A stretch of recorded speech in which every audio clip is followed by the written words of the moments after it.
Assalamualaikum warahmatullahi wabarakatuh. Selamat datang kawan-kawan semua di channel Riam Biru.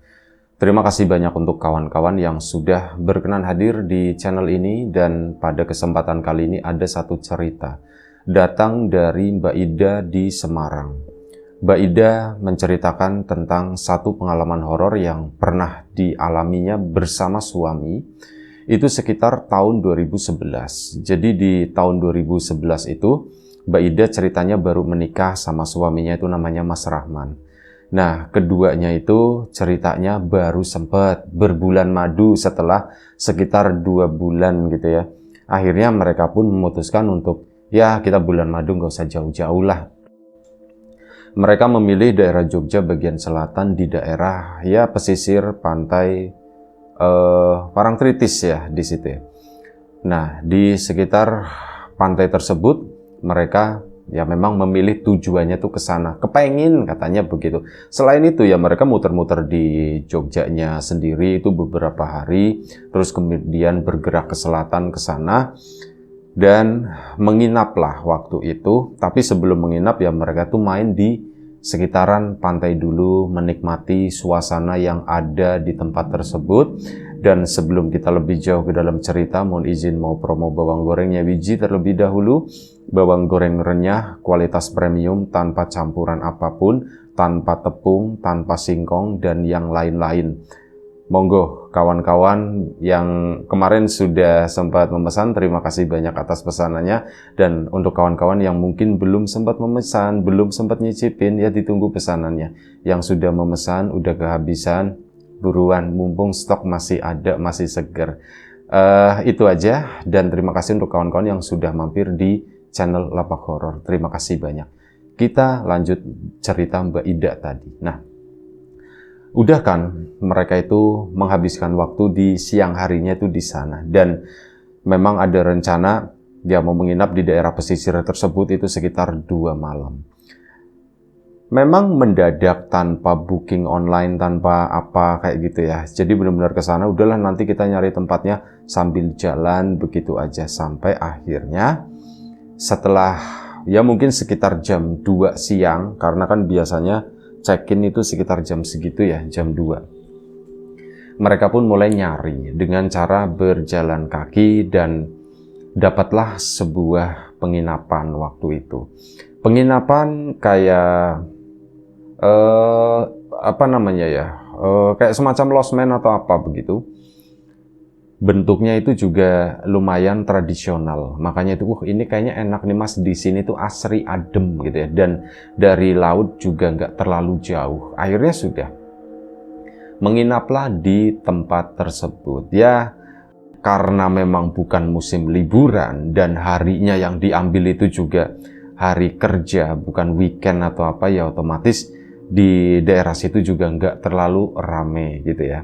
Normal lah, hari-hari normal, dan di penginapan tersebut juga sepertinya ya cuman ada karyawan doang, penghuni yang lainnya nggak tahu lah, mungkin di kamar yang lain atau bagaimana. Dan ya menginaplah mereka di sana, ke resepsionis dan sebagainya, diantar ke tempatnya waktu itu, ke kamarnya. Setelah mereka masuk ke dalam kamar tersebut, mereka datang ke situ tuh nggak ada firasat apapun. Semuanya itu seolah ya baik-baik aja, nggak ada apa-apa gitu ya. Dan begitu udah masuk kamar, ini dari pihak anggap aja hotel begitulah ya. Dari pihak penginapan atau hotel itu pun udah pergi. Si Mbak Ida sama suami kan ya waktu itu gerah atau bagaimana gitu ya. Wis nggak ngerti lah. Tiba-tiba baru mungkin sekitar 10 atau 15 menit mereka di dalam ruangan, pintu kamar diketok, tek tek tek tek gitu kan. Loh, apa ya gitu ya, kita nggak pesen apa atau apa, mungkin ada sesuatu yang kelupaan kali ya. Akhirnya si Mas Rahman, suaminya Mbak Ida kan menuju ke pintu. Dibukalah pintu tersebut dan Mas Rahman itu nggak menemukan apapun di situ. Nggak ada siapa-siapa. Ya dia nggak sempat nengok ngelongok di lubang ini ya, lubang pintu itu, enggak. Langsung main buka-buka aja ya, enggak ada apapun waktu itu. Hari tutup lagi gitu kan. Mbak Ida nanya, siapa mas itu? Enggak tahu, enggak ada siapa-siapa. Atau mungkin itu bukan ketokan dari sini kali ya. Iya kali mas, jangan-jangan ada tukang yang lagi kerja gitu. Misal lagi matokin kayu, tek, tek, tek, terus giliran payunya udah, pakunya gitu ya. Pakunya udah habis itu kan suka dipercepat ritmenya, tek, tek, tek, tek, tek. Mungkin itu kali ya pikirannya Mbak Ida itu begitu. Suaminya pun setuju, sampai akhirnya ya mereka istirahat siang di situ. Dan menjelang sore, ya memang udah sore ya, sekitar jam 5, karena mereka juga ada rencana mau keluar, mau jalan-jalan sore di pinggir pantai, itu kan pasti syahdu ya, enak. Apalagi mereka itu momen-momen bulan madu, begitu. Akhirnya mereka pun siap-siap sore itu, belum mandi, belum apa, nantilah mandinya agak gelapan gitu, pikirnya si Mbak Ida.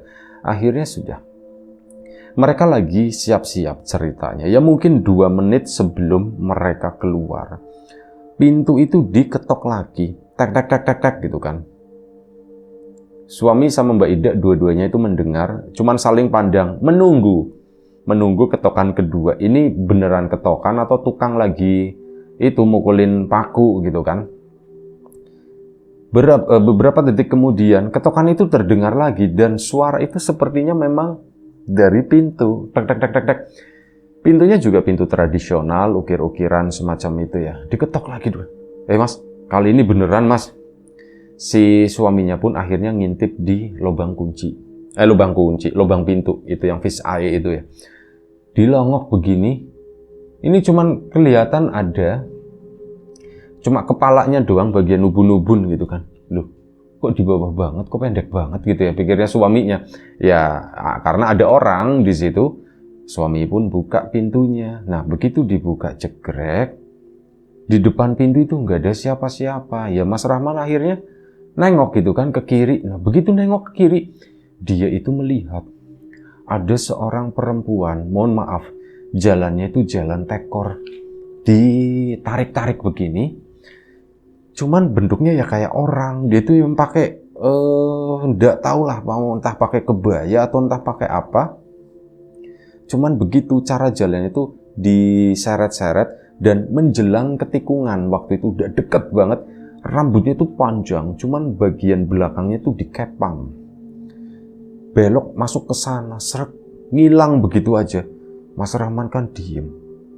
Oh, pantesan di pintu itu kelihatannya kok pendek banget, ternyata memang bener dia itu karena jalannya seperti itu. Cuman kenapa ya gitu kan, kok begitu, maksudnya ini annoying, maksudnya ini tuh mengganggu tamu kalau seperti itu. Wah, udah tutup lagi pintunya.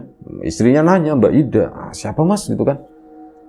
Gak tahu, ada orang perempuan jalannya begini deh, ya digambarkan gitu ya. Terus ke sana menuju ke tikungan. Kayaknya mungkin iseng kali ya diketok-ketok seperti itu. Oh gitu mas. Ya kalau iseng itu ya ngeganggu kali mas. Ya makanya itu. Ya udah nanti kita ngomong ke resepsionis ya, ke situ ya laporan. Mereka pun akhirnya siap-siap keluar ke sana. Saat keluar, si Mas Rahman itu mendekat ke meja resepsionis. "Permisi Mbak," katanya. "Iya Pak, ada apa?" gitu ditanya. Dan ada yang bisa dibantu, bukan ada apa ya, tapi SOP-nya itu kan, "Ya Pak, ada yang bisa kami bantu." Gitu. Nah, si Mas Rahman pun cerita, "Mbak, hari ini pintu saya diketok 2 kali," katanya begitu kan. "Siang hari diketok, pas saya buka itu tidak ada siapa-siapa. Yang kedua itu sore tadi, itu ada yang ngetok dan saya itu ngelihat dari pintu gitu kan, dari lubang itu nggak kelihatan. Pas saya buka, ya diceritakan semuanya. Ada seorang perempuan yang berjalan ke sana ke sudut ruangan, terus hilang di tikungan di situ, Mbak. Ini mohon maaf, itu penghuni atau memang orang sini, Mbak, gitu kan? Karyawan atau mungkin keluarganya yang punya penginapan ini atau bagaimana?" kata Mas Rahman. "Soalnya begini Mbak, kalau misal kayak gitu terus itu kan iseng gitu ya. Nanti takutnya tamu itu terganggu," kata situ. Baik Pak, terima kasih atas laporannya. Nanti biar kami cek ya Pak ya." Oh, jawabannya seperti itu, jawaban ngambang. Ya udahlah, Mas Rahman pun nggak mau membuat masalah di tempat penginapan tersebut. Nggak mau memperpanjang masalah ini, menunjukkan itikat baik untuk nanti kami cek begitu kan. Itu pun sudah satu langkah lah. Mas Rahman menghargai itu gitu. Oh ya udah baik Mbak. Terima kasih ya Mbak ya gitu. Akhirnya sudah. Mas Rahman sama Mbak Ida pun keluar ke sana sore jalan-jalan. Ini apa namanya? Udah lupa dengan masalah tersebut, dengan masalah resepsionis dan sebagainya.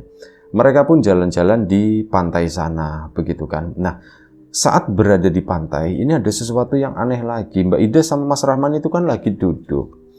Kayak ada yang ngeprank, kayak ada yang lemparin kerikil, teplok, kena kepalanya Mbak Ida gitu. Tek. Mbak Ida tengok-tengok. Ngelihat orang, ada beberapa orang di situ. Kalaupun memang beneran itu orang yang lempar kerikil itu tadi, ya pasti salah satu dari mereka gitu. Cuma ada anak-anak kecil, mungkin bisa jadi anak kecil lagi main gak sengaja batunya kelempar, bisa jadi seperti itu. Mbak Ida pun gak memperpanjang hal tersebut, dan akhirnya apa? Mas Rahman sekarang yang giliran kena kerikil itu tadi, di posisinya sama di kepala gitu, kepala bagian belakang, tuk gitu kan. Mas Rahman pun nengok ke belakang. Anak-anak itu yang di belakang itu lagi pada main pasir, ada didampingi orang tuanya juga, ada pedagang mungkin yang berlalu lalang dan sebagainya seperti itu ya. Siapa yang lemparin kerikil, kata Mas Rahman. Iya Mas, aku juga nggak tahu apa itu ya, anak-anak di belakang atau bagaimana. Pindah yuk Mas, pindah. Akhirnya pindah gitu kan, daripada ribut, berburuk sangka atau apa, mereka berdua pun pindah tempat ke sana. Mungkin sekitar 20 meter lah, agak sedikit menjauh. Ya, masih duduk di pantai di sana. Mungkin lagi nikmatin sunset kali ya, pantai selatan itu. Nah, di situ lagi-lagi kejadian yang sama. Mereka itu dilempar dengan kerikil lagi, tepluk. Mbak Ida pertama lagi-lagi, Mas, aku dilempar lagi Mas. Mbak Ida nggak nengok, yang nengok itu si suaminya, si Mas Rahman. Begitu nengok, Mas Rahman itu kaget bukan main. Mungkin di jarak lumayan cukup jauh, 10-12 meter di belakang sana. Dan waktu itu kan suasana udah mulai cukup sore ya, meskipun di pasir itu masih lumayan cukup terang. Mas Rahman melihat ada seorang perempuan. Ini adalah perempuan yang sama yang dilihat oleh Mas Rahman saat dia berada di hotel, saat dia ngebuka. Itu adalah perempuan yang itu tadi, yang jalannya itu terseok-seok. Cuman posisinya begini, si perempuan itu posisinya tuh terbenam di pasir. Jadi kakinya itu nggak kelihatan, cuman kayak di bagian perut begitu doang. Ini yang nongol begini ya. Cuman si perempuan itu kayak buang muka, nggak ngadep ke arahnya si Mas Rahman. Rambutnya pun kelihatan dikepang ke belakang. Makanya itu yang bikin, ini kan yang tadi siang. Mas Rahman ngelihat cuman sepintas doang. Dia agak syok, dia ngelihat ke arah depan lagi. Siapa Mas yang ngelempar gitu kan? Nggak tahu. Mas Rahman cuman bilang seperti itu. Nengok lagi ke belakang. Sosok itu udah nggak ada. Dan di situ Mas Rahman dia mulai kepikiran gitu ya. Apa ya dan siapa ya itu ya, ya bertanya-tanya begitu kan. Mbak Ida tanya lagi, Mas, kamu kenapa gitu kan. Sikapnya jadi diam karena dari tadi kan ngobrol ini Mas Rahman kok jadi tegang. Akhirnya apa Mas Rahman? Udah yuk kita pindah yuk, kita keluar dari sini yuk. Mas, tapi kan ini lagi bagus-bagusnya, kata si Mbak Ida. Iya sih betul sih, cuman kita berdiri aja lah yuk, jangan. Ini sambil jalan aja yuk, sambil jalan. Akhirnya jalanlah Mas Rahman sama Mbak Ida tersebut. Jalan bolak-balik beberapa puluh meter begitu ya, sampai benar-benar hari itu udah mulai gelap waktu itu. Dan saat hari udah mulai gelap, mereka berdua pun mulai ya nyari tempat makan. Belum mandi waktu itu ya, nyari tempat makan atau apa gitu ya. Mbak Ida sendiri, Mas kita belum mandi loh Mas. Iya ya, kita yaudah beli cemilan aja, dibeli cemilan. Akhirnya dibelilah cemilan. Setelah beli cemilan, mereka balik ke sana, balik ke penginapan tersebut. Mas Rahman masih dengan rasa tegangnya tersebut dan melihat ke arah meja resepsionis waktu itu. Orangnya tuh udah beda gitu ya. Apakah ini ganti shift atau mungkin dia lagi di belakang di back office atau bagaimana ya? Perlu aku tanya enggak ya laporan yang tadi siang atau kalau mending tak tanyain aja deh, iseng, kata si Mas Rahman. Akhirnya ke situ. Kali ini yang jaga itu laki-laki. Mas, Iya Pak, ada yang bisa kami bantu? Mas, tadi siang, tadi sore lebih tepatnya, saya tuh membuat satu laporan. Oh iya Pak, bagaimana Pak? Iya, saya itu mengalami begini, begini, begini. Sama si Mas itu dicariin, ada catatannya gitu ya. Oh iya Pak, ini tercatat di sini dan sedang dicek Pak, di sini tulisannya. Nanti kami kabari lagi ya Pak ya, begitu. Begitu udah selesai, soalnya ini kan ya bagian keluhan dari tamu gitu kan. Jadi kami menangani ini dengan cukup serius. Oh ya sudah, terima kasih kalau begitu, kata si Mas Rahman. Belum dapat jawaban waktu itu, Mas Rahman pun akhirnya sama istri masuk ke dalam kamar. Mandi dan sebagainya, istirahat sebentar, sekitar jam 7 malam, jalan-jalan lagi yuk katanya. Akhirnya mereka pun keluar lagi. Nah, keluar udah jalan-jalan lah, nggak inget yang namanya resepsionis tadi atau apa, makan dulu, yang penting kita makan.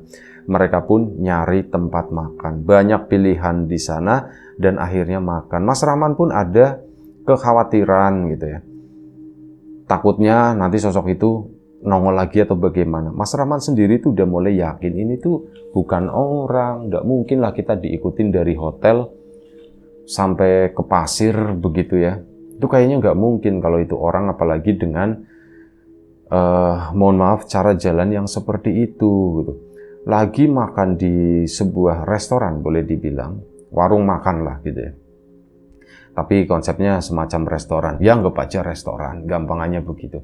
Lagi makan di sana, Mas Rahman kan ngeliat-liat ornamen-ornamen yang ada di situ itu banyak, ya nuansa budaya Jawanya itu kuat banget gitu. Makanannya juga enak waktu itu. Nah, ada satu ini loh, kawan-kawan pasti tahu lah atau pernah melihat lampu gantung. Ada lampu gantung lama yang yang ada pemberatnya, gimana sih ceritanya? Pokoknya lampu gantung lama yang begini, yang biasa ada di acara-acara ketoprak atau apa gitu dulu ya. Lampu rumah-rumah Jawa tradisional itu biasanya suka ada. Nah, Mas Rahman lagi ngeliatin itu di sisi yang sana. Jadi kayak ada pendopo-pendopo, nah pendopo yang seberang situ. Mas Rahman ngeliatin itu apa sih ya di atas lampu gantung tersebut. Dia itu baru ngeh ternyata ada sesuatu di situ. Ada yang lagi meluk begini, meluk talinya. Itu kayak orang lagi bergelantungan di situ ya. Cuman ya itu lagi dipeluk di atas lampu tersebut. Mas Rahman, astagfirullahaladzim, ini kan yang tadi aku lihat di pasir, ini kan yang ngetok pintu kamarku gitu. Kenapa di situ? Mas Rahman pengen banget cerita sama Mbak Ida, tapi takutnya Mbak Ida itu ketakutan atau bagaimana nanti liburan ini jadi rusak. Akhirnya apa? Dia pun menyimpan hal itu sendirian, nggak diomongin ke istrinya. Ya berusaha mencairkan suasana dengan apa gitu ya. Makan malam pun selesai, mereka sempat ya tongkrongan dulu sebentar kayak gitu ya, baru balik ke penginapan mungkin sekitar jam 9 malam. Udah capek juga rasanya gitu ya. Jam 9 malam mereka pun pulang. Nengok ke resepsionis, lah males lah ngurusin yang itu, pikir dia kan. Akhirnya sudah, Mas Rahman sama istri pun masuk ke dalam kamar di situ. Tidurlah mereka, singkat cerita, nggak tahu aktivitas sebelum tidur itu apa, tapi ya karena udah capek gitu ya, akhirnya mereka tertidur.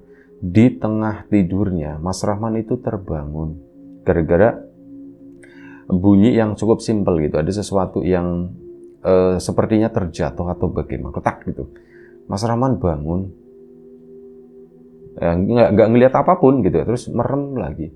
Belum tertidur waktu itu, kan butuh beberapa detik begitu ya biasanya dari bangun ke tidur ya, detik sampai menit.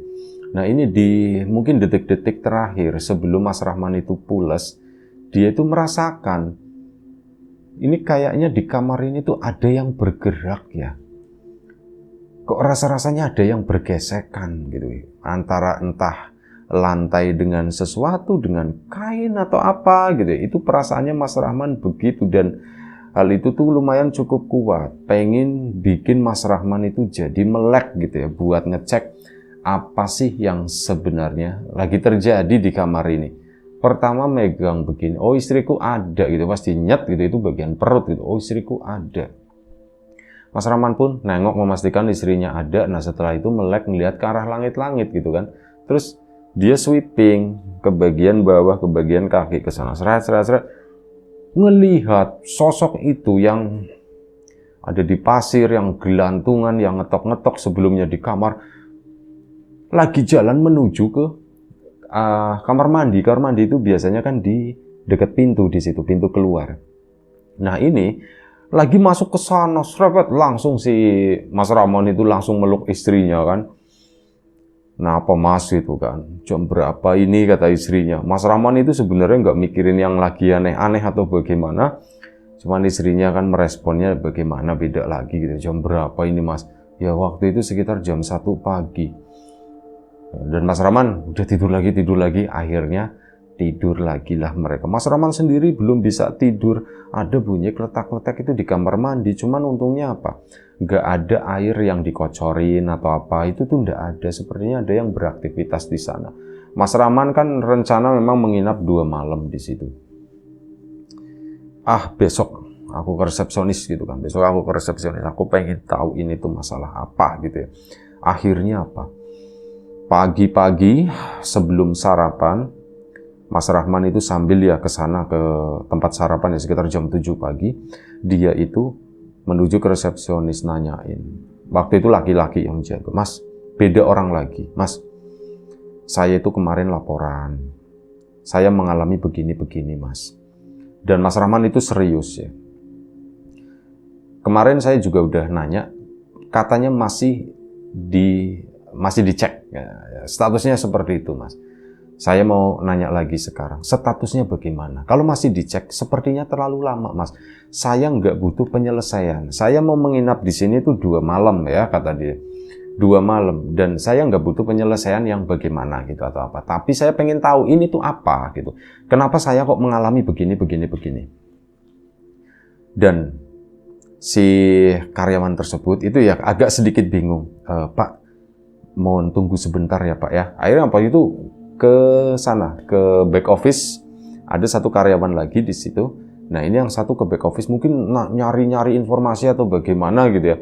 Akhirnya dia keluar lagi, Pak. Nuwun sewu Pak. Bapak nanti kalau misalkan kami pindah kamar bagaimana Pak? Emang kenapa Mas gitu kan ditanya. Sebenarnya enggak apa-apa gitu. Tapi Mas Rahman itu udah tahu, ya sudah Mas. Saya nggak mau meributkan masalah itu. Kalau perlu pindah kamar ya pindah kamar katanya. Tapi saya nggak mau di lantai atas sana, saya nggak mau. Saya maunya lantai bawah tetap. Dan ya masih di sekitaran situ Mas. Soalnya enak kata si Mas Rahman. Iya Pak, baik Pak.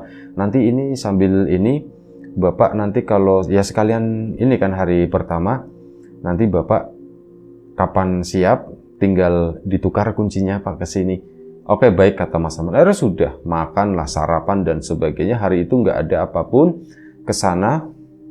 Kayak semacam diantar sama itu ya pindah kamar lah intinya hari.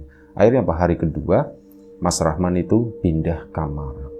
Pindah kamarnya pun jadinya kayak early check-in ya. Waktu itu sekitar jam 9 pagi mereka itu udah dipindah kamarnya.